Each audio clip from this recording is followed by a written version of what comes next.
இந்த வீடியோ எதை பற்றினா, ஒரு மனுஷன் தன்னோட வேலையை எவ்வளோ, அதாவது என்ன வேலை செய்கிறோன்னு முக்கியம் இல்லை, செய்கிற வேலையை எவ்வளோ சிறப்பாக செய்கிறோம் அப்படின்றதுக்கான ஒரு தெளிவான எடுத்துக்காட்டு தாங்க இது.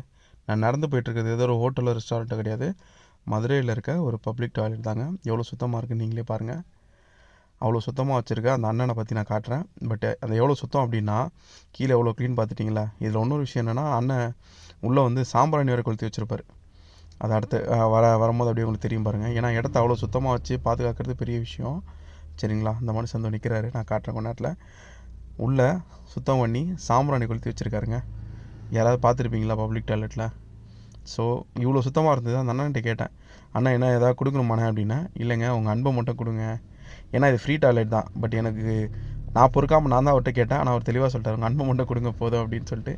இந்த டாய்லெட் எங்கே இருக்குன்னா, கரெக்டாக நம்ம மதுரையோட மல்டி லெவல் பார்க்கிங் இருக்குல்ல, அதுக்கு அப்படியே நேர் எதிர்க்க தாங்க இருக்குது. சரிங்களா, அதாவது அந்த இடத்த அவ்வளோ சுத்தமாகவும் சுகாதாரமாக வச்சுருக்காரு. அந்த அண்ணனுக்காக ஒரு வாழ்த்துக்கள் தாங்க. சரிங்களா.